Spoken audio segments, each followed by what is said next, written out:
प्रिय दर्शकों, आप सभी का स्वागत है हमारे इस यूट्यूब चैनल पर। दर्शकों, जैसे जैसे ये दुनिया महामारी से बाहर निकल रही है, पूरी दुनिया के अंदर अर्थव्यवस्था को लेकर के नए सिरे से विचार हो रहा है कि कौन देश आने वाले समय के अंदर अपनी अर्थव्यवस्था को सबसे तेज गति से आगे ले जाने में कामयाब रहेगा।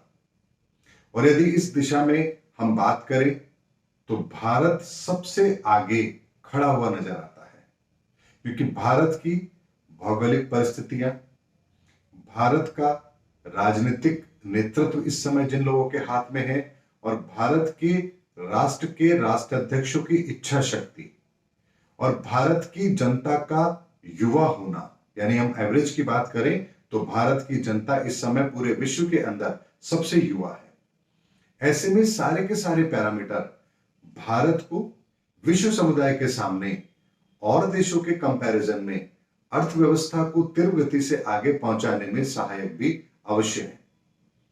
और ये मैंने आप लोगों को बहुत पहले इसका आकलन दिया था ज्योतिष के माध्यम से, और कहा भी था कि भारत आने वाले समय के अंदर विश्व शक्ति भी अवश्य बनेगा। दर्शकों, दो चीज को यहां पर हमें साथ मिलाकर के देखना है। पहला, भारत विश्व शक्ति बनेगा आर्थिक मोर्चे पर, यानी सबसे ज्यादा तेज गति से विकास करने की रफ्तार यदि किसी देश की होगी पूरे विश्व में तो भारत की होगी। और उसके अलावा एक ऐसी आइडियोलॉजी जो पूरे विश्व को आने वाले समय के अंदर शांति का संदेश दे और विकास के रास्ते पर आगे बढ़ने का मैसेज दे, इसमें भी भारत की भूमिका अग्रणी रहेगी। भारत अपने आप को विश्व गुरु के रूप में स्थापित कर पाएगा। ये सारी की सारी चीजें एक के बाद एक कड़ी के रूप में जुड़ी हुई है और इसमें अब किसी को कोई संदेह होना भी नहीं चाहिए। चाइना अपनी बर्बादी के रास्ते को देखना आरंभ कर चुका है और चाइना के अंदर बहुत बड़ी रियल एस्टेट कंपनी का डिफॉल्टर होना, ये अपने आप में एक बात का संकेत दे रहा है कि चाइना की स्थिति कितनी बुरी हो चुकी है। पाकिस्तान के हालात आप जानते हैं, यूरोप के हालात आप जानते हैं, इंग्लैंड ने अपने आप को, यूके ने जो जिस तरीके से अपने आप को यूरोप से अलग किया है, वो अपने आप में उनके लिए एक बहुत बड़ा घातक कदम साबित हुआ है। और अमेरिका की जो हालात हैं, जिस तरह से अमेरिका की पकड़ पूरे विश्व पर ढीली होती जा रही है, ये भी अपने आप में एक नेगेटिव संकेत है अमेरिका के लिए। लेकिन उसके विपरीत सारी परिस्थितियां भारत के अनुकूल हैं और ऐसे में भारत जो इस समय पर प्रयास कर रहा है वो इतिहास के पन्नों में यदि आप ढूंढेंगे तो अब तक ऐसा कोई भी प्रयास पहले कभी किसी ने नहीं किया। हम पहले या तो अमेरिका को पकड़ के चलते थे या रशिया को पकड़ के चलते थे, लेकिन पहली बार भारत अब उस नीति पर काम कर रहा है जहां हम अमेरिका के साथ भी होते हैं, रशिया के साथ भी होते हैं और जरूरत पड़े तो हम चाइना को भी सपोर्ट करते हैं। और ये एक ऐसी नीति है जो हमारे विरोधियों की संख्या को कम अवश्य करेगी और यही आने वाले समय के अंदर भारत के लिए पूरे विश्व के अंदर एक अच्छा माहौल खड़ा करने का काम भी अवश्य करेगी। और दर्शकों, ये क्यों होता है? क्योंकि जब ग्रहों की परिस्थिति किसी के पक्ष में हो तो उससे वही कार्य होते हैं जो उसे आगे बढ़ने में सहायक होते हैं। और जब वक्त आपके विपरीत हो तो आप सब कुछ अच्छा करते हुए भी हर वो परिणाम आपके उल्टे ही होंगे जो आप करना चाहते हैं। प्रयोजन आपका कुछ और था लेकिन रिजल्ट कुछ और निकलता है। अब अगर इसे मैं एक छोटे से उदाहरण से समझाऊं तो कल एक बहुत बड़ी खबर बनी सोशल मीडिया पर।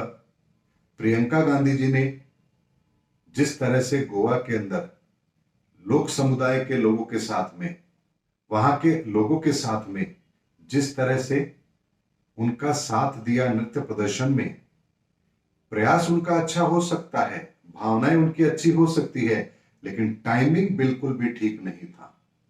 जब देश इतने बड़े शोक में हो उस समय पर ऐसा कदम उन्हें नहीं उठाना चाहिए था। इसे ही हम वक्त की ताकत कहते हैं कि आप करते तो कुछ और सोच करके हैं लेकिन उसका प्रभाव पड़ता कुछ और है। इसे ही हम समय की ताकत कहते हैं। दूसरी ओर यही प्रधानमंत्री जी हैं। मई से पहले कितना विरोध था और मई के बाद अब जब आप देखते हैं स्थितियों को, तो आप देखते हैं कि दोबारा से वो अपने आप को अग्रणी भूमिका में लाने में कामयाबी अवश्य हुए हैं। किसान आंदोलन भी समाप्त हो गया, ये भी ग्रहों की ताकत है। और मैंने आप लोगों से एक वीडियो में कहा भी था कि जैसे ही बृहस्पति अपना राशि परिवर्तन करेंगे, अपनी नीच राशि से निकल करके कुंभ राशि में प्रवेश करेंगे, उसके साथ ही हमें किसान आंदोलन का हल भी जरूर मिलेगा। और यदि आप लोगों को मेरा वो वीडियो याद हो तो आप लोग सब अच्छी तरह से जानते हैं कि मैंने बृहस्पति के राशि परिवर्तन के साथ ही आप लोगों से कहा था कि किसान आंदोलन का समाधान भी हमें फिर अवश्य दिखेगा। ये लड़ाई ज्यादा लंबी नहीं चलने वाली है। दर्शकों, ग्रहों के अंदर वो बहुत बड़ी ताकत होती है जो हमें वो परिणाम दे जो वो हमें देना चाहते हैं। ऐसे में यदि हमारा प्रयास सही दिशा में है, ग्रहों के आधार पर है और प्रकृति यदि हमारे साथ है, तो फिर हमें आगे बढ़ने से कोई भी नहीं रोक सकता। और ऐसी ही परिस्थितियां इस समय भारत के साथ है।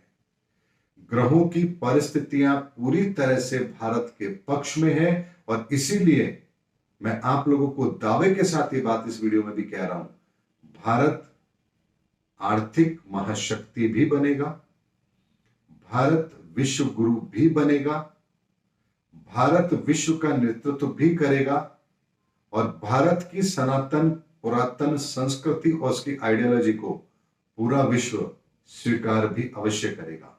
और ये होगा ही होगा। आने वाले समय में इस घटनाओं को आप घटित होता हुआ अवश्य देखेंगे। मैंने 2018 में ही इसके संकेत आपको दिए थे। पूरा एक एनालिसिस मैंने आपको एक वीडियो में दिया था और 2027 तक का घटनाक्रम मैंने उसमें आप लोगों के सामने रखा था। अभी मात्र हमें 2 से 3 वर्ष हुए हैं और अभी भी 5 से 6 वर्ष का समय बाकी है। ऐसे में इस पूरे कालखंड के अंदर इतने बड़े परिवर्तन होंगे जो सदियों में होते हैं, क्योंकि ये युग परिवर्तन का समय है। और ये बात बहुत सारे महापुरुषों ने भी, आध्यात्मिक गुरुओं ने भी अपने प्रभावशाली विचारों के अंदर ये बात रखी है।